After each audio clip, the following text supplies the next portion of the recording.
Sometimes when you're putting together a complex mitered assembly, it's easier to do it in two halves. You build up one half and then the other half, and then you sand the two halves so that they go together just fine, and you take care of any minor problems that there might have been with your mitering. That's exactly what I'm doing here. I'm taking the same jig that I used in the glue-up, and I've got this piece clamped in here, and I'm sanding each of the adjoining ends so that they're exactly square and flat. Now, I'm going to have to move this a little bit just to sand the other side. You may notice a couple of things about this setup.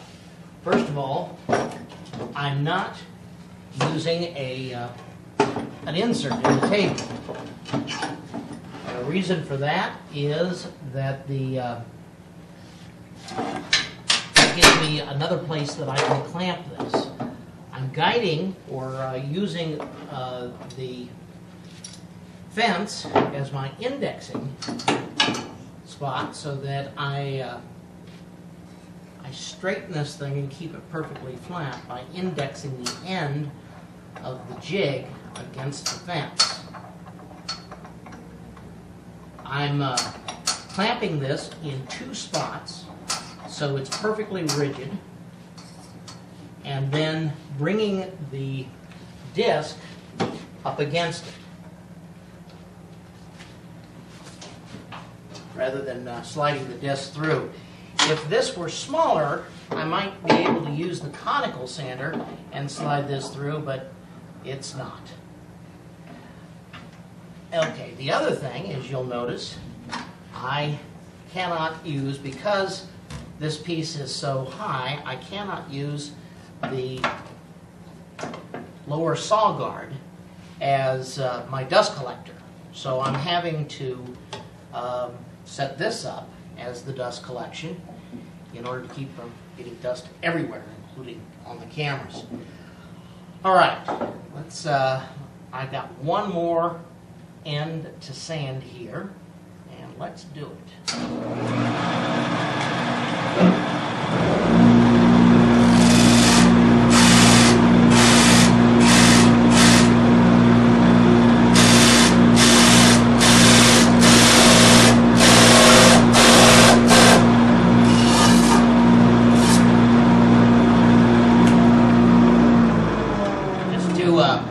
Just to explain to you what I'm doing here.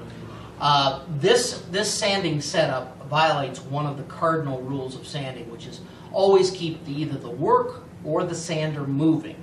Otherwise, the sandpaper tends to load up, and you get burn marks. Also, you cause a lot of because you're causing a lot of heat. The sanding not only gets impacted, but actually almost welded to the sandpaper. So what I'm doing is I'm touching it and then backing off, touching it, backing off, and every so often I hit this with this this belt and disc cleaner and dig out the impacted sawdust so there's nothing building up on the disc.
wondering how I know when to stop, the answer is very simple. I set the depth stop on the quill so I can feed the sander in and it will stop right there. You know, there is no other machine in the world that will do what I've just done, except for the Mark V.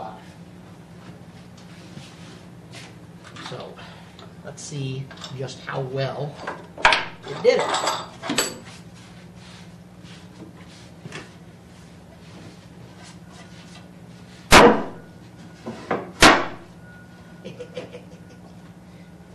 Absolutely frigging perfect. Ready for some clamping now. Okay.